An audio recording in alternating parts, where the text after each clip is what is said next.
Thank you for joining us today. My name is Marcela Betancur, and I'm the Executive Director of the Latino Policy Institute. I want to start by acknowledging the beautiful art installation that is behind us today. This installation was produced by the Avenue Concept in 2020 and created by artists Kendall Joseph, Jessica Brown, Angela Gonzalez, and Mikey Fernandez. I also want to acknowledge all the General Assembly members who are here today and Secretary Gorbea. Thank you to Senator Euer, Senator DiMario, Senator Cano, Senator Acosta, Representative Alzate, Representative Amore, Representative Potter, Representative Morales, Representative Knight, Representative Speakman, Senator Lawson, and Representative Kazarian. Oh, hi. So the Rhode Island Voting Access Coalition is a group composed of over 24 community organizations, many of whom are able to be with us here today. Our coalition came together in 2020 with the goal to make voting access safer and more accessible for all Rhode Islanders. Thanks to the overwhelming grassroots support and positive energy from some of our General Assembly members, our coalition partner, Represent Us, commissioned Lincoln Park Strategies to conduct a statewide poll on the policies included in the comprehensive legislation that our coalition and partners at the General Assembly are here to support. I want to quickly get into some of the methodology of the poll, so we're going to get nerdy for a second. So between April 27th and 29th, 500 interviews were conducted with 2020 voters. Interviews were conducted over the phone, through landlines and cell phones. Results were weighted to ensure the proportional response. The comparative margin of error was about 4.4% at a 95% confidence level. For those of you who may have specific questions on the poll and how it was conducted, we have provided you with contact information for Lincoln Park Strategies, who is prepared to answer any of your questions. Since the 2020 election, we have seen states like Florida, Georgia, and Texas, among several others, passing voter suppression laws. This year, our General Assembly has an amazing opportunity to pass legislation by Representative Kazarian, Senator Euer, and Senator DiMario, who will make our elections more modern, secure, and inclusive. We are poised to be a leader on voting rights at the polling, and the polling data that we will share with you today demonstrates that Rhode Islanders, regardless of a party affiliation, overwhelmingly support adopting these measures, which strengthen the access to the ballot and empowers voters with flexible options. One of those very important measures is early voting. 71% of Rhode Islanders support a 20-day early voting period before Election Day. Our next speaker, Secretary of State Nellie Gorbea, has been a champion of early voting for many years. We are incredibly pleased to have her with us today. Thank you for being here, Secretary.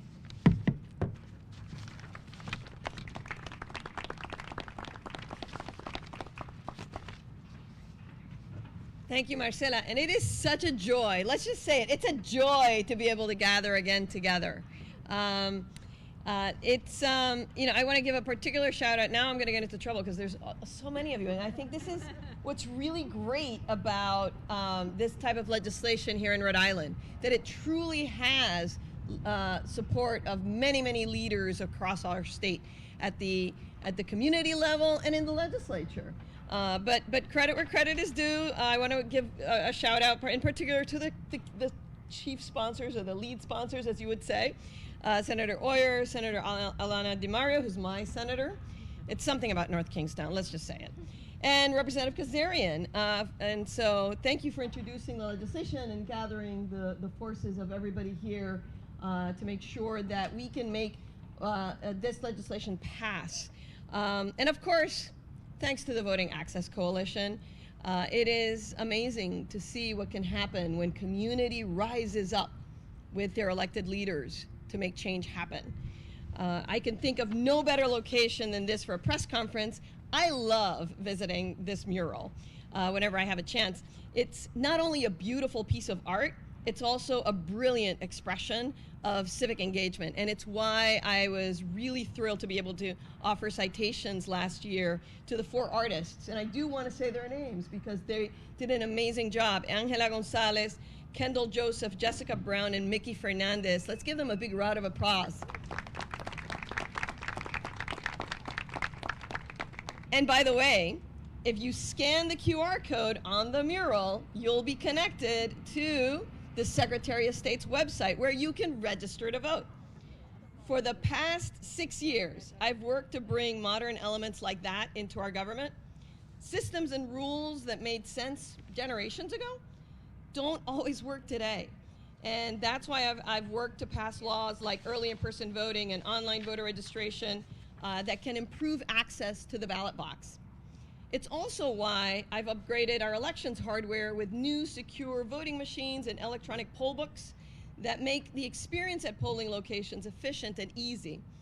Because elections should be about the voter. I'm going to say that again. Elections should be about the voter. Last year, I, along with several of the people here today, fought all the way to the U.S. Supreme Court, and we won to make that case, that elections should be about the voter. We did this to make voting from home more accessible during the pandemic, because your health should never be the price of admission to our democracy. And in the end, Rhode Island's election officials delivered a safe and secure general election that shattered turnout records. I was thrilled to see the incredible turnout, but I was just as excited to see that voters cast ballots by mail, early in person, or at the polling place on election day in nearly equal numbers. This shows that Rhode Islanders want options when and how to vote. I'm sure we'll see this in black and white when they release all of these poll numbers, and you'll see it in the details that Marcela just indicated. And it's why, we need to make those changes happen. Is it any coincidence that we just elected our most diverse General Assembly ever in an election with record turnout? No, it's not. It's because we have made it more feasible for people to exercise their right to vote.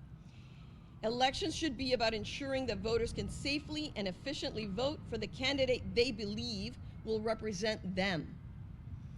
This is a fundamental part of our democracy. And at a time when we do see states, sadly, working to restrict voting options for their citizens, I am proud that Rhode Island continues to be a leader in voting access, and with this legislation, it will absolutely continue to be leading our country again. So I urge the General Assembly to pass the Let Rhode Island Vote Act this year. Together, we can ensure that Rhode Islanders continue to have safe and secure voting options so that they can hold their government accountable, so that they can have a government that truly represents them. Thank you.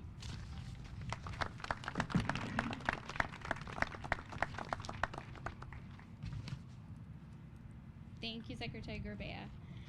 An important theme that the Secretary mentioned is a very similar theme to what we saw in the poll, and is that Rhode Islanders want to have as many options as possible to access their vote. So I'm trying to see who has the... Okay, so Ms. Kelly has the poll where we can see that, in fact, in the 2020 elections, we saw a very even split of how Rhode Islanders voted. Those who voted by mail, and those who voted in person on election day, and those who voted early. Senate Bill 516, introduced by Senator Don Euer, would help Rhode Island improve access to voting by making early voting a real independent option in statute, and improves access to voting by mail while also preserving emergency voting options. Thank you, Senator Euer, for being here with us today.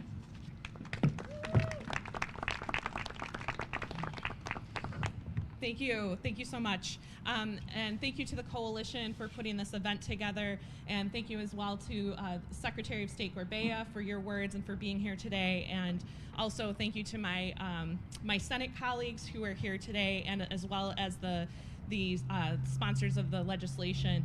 I also wanted to acknowledge Senator Susnowski, Senator Acosta, and Senator Coyne as well in particular, who have additionally put in legislation directed towards voting issues, many of which overlap with the issues that are outlined in my bill. And I want to give them credit and acknowledgement, especially for recognizing the need to move forward on these very important issues.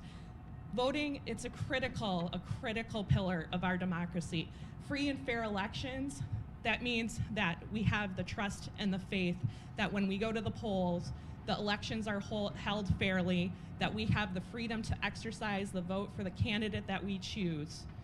That's the only way that people will have confidence in our system, and this legislation will help create systems that work for voters, because as the Secretary said, elections should be about the voters. We learned a lot of things about our country, both good and bad, from the pandemic. We learned a lot about voting in the pandemic. We held 4 elections over the course of the pandemic. Many of the things that are outlined in this legislation are things that were done by executive order or by court order during the pandemic. They worked. They worked. There's a national conversation to combat the big lie, as it's called, that the Republicans are putting forward. We know that that's not true. We know that we had the safest, most secure, highest participation election cycle during a pandemic. That's something to be proud of. That's something to be proud of. And I think that it is important to codify those changes that we made during the pandemic and make sure that our elections continue to serve the people. And so with that, I want to say thank you to all of my co-sponsors and all of the supporters here today. And I look forward to working with you all to get this legislation across the finish line. Thank you.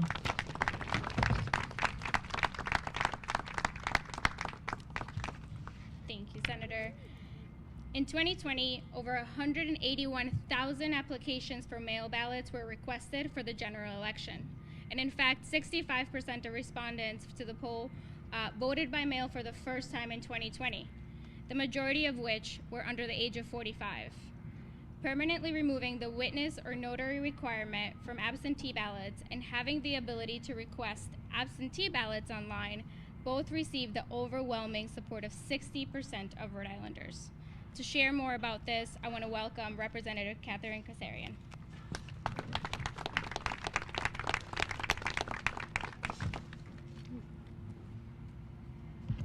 It's nice to can everybody hear me? There we go. It's nice to take off the mask to be able to speak. It's good to be back to some normal things. Good afternoon, everyone, and thank you for joining us today at our press conference for Let Rhode Island Vote. I am proud to sponsor this bill in the Rhode Island House of Representatives, and I'm even more grateful to all of my co-sponsors and colleagues who are here today to show their support for this legislation. The Let Rhode Island Vote Act is about voters in Rhode Island. It's about making it more accessible for them to participate in our democracy and vote during our elections. Last election, the General Assembly made temporary adjustments to make it easier for people to vote during the pandemic. Voters were allowed to vote early in person, by mail, and on election day. We temporarily did away with requiring a notary signature on the mail ballot, since modern technology made this requirement cumbersome and redundant. We also temporarily removed the requirement for an excuse, which was necessary for early in-person voting or for voting by mail.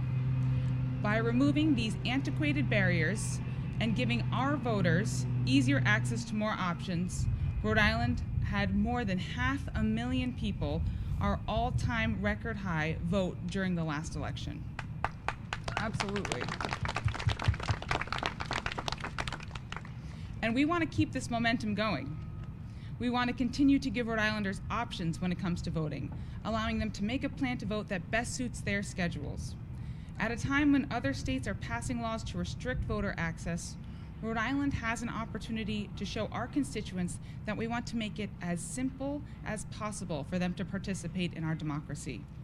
By passing the Let Rhode Island Vote Act, we will continue to modernize and streamline our voting process.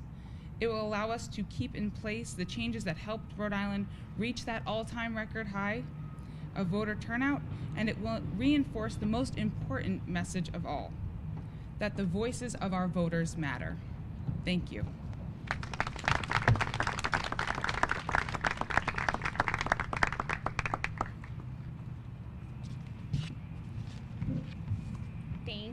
The Rhode Island Constitution currently requires voters to be registered 30 days before the election. However, 61% of Rhode Islanders supporting having access to same-day registration. Currently, 21 states, including Washington, D.C., provide an option for same-day registration. Senator Alana DiMario's resolution, Bill 569, would put this question to the voters. To share more about this, we want to welcome Senator DiMario.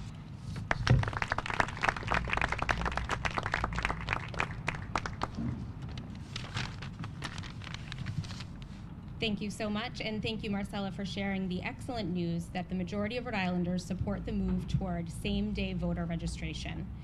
As my colleagues have said, the turnout in the elections we have had here in Rhode Island during the pandemic have shown that when we make voting easy and accessible, more eligible Rhode Islanders cast their ballots and make their voices heard.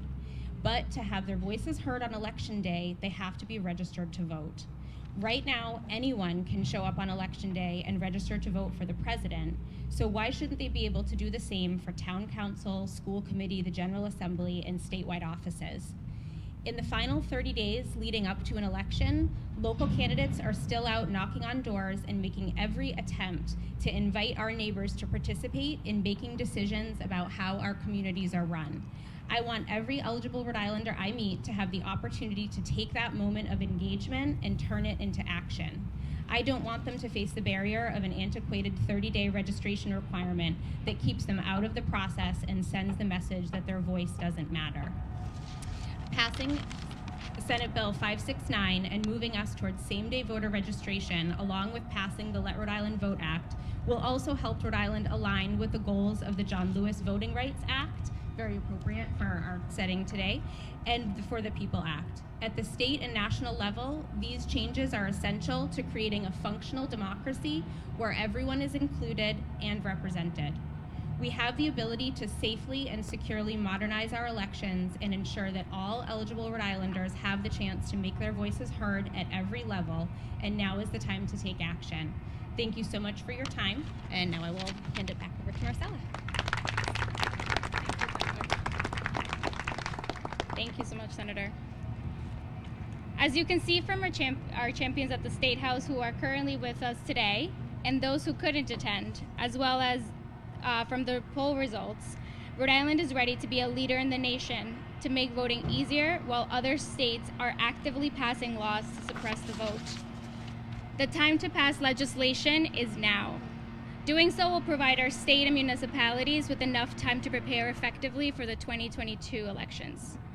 Thank you again to Secretary of State Nellie Gorbea, Senator Euer, Representative Kazarian, Senator DiMario, and to everyone else who's here today who snuck in while I was speaking.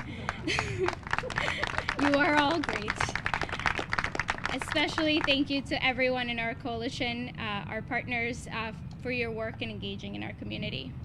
Our vote is our voice. It is how we empower the issues that matter to us and how we hold power accountable. By passing the Let Rhode Island Vote Act, we can build a stronger, more inclusive democracy for every eligible Rhode Islander to have their voice heard. Today, we call on the Rhode Island House of Representatives and Senate to vote and pass the Let Rhode Island Vote legislation this session. Finally, if anyone has any questions about the proposed policies, our legislators and the Secretary are here, as well as members of our coalition who can answer them. For specific questions on the polling data, as I mentioned earlier, the pollster is prepared to answer any of your questions. Just contact them at the information that we've shared with you today. Thank you again, and have a great day.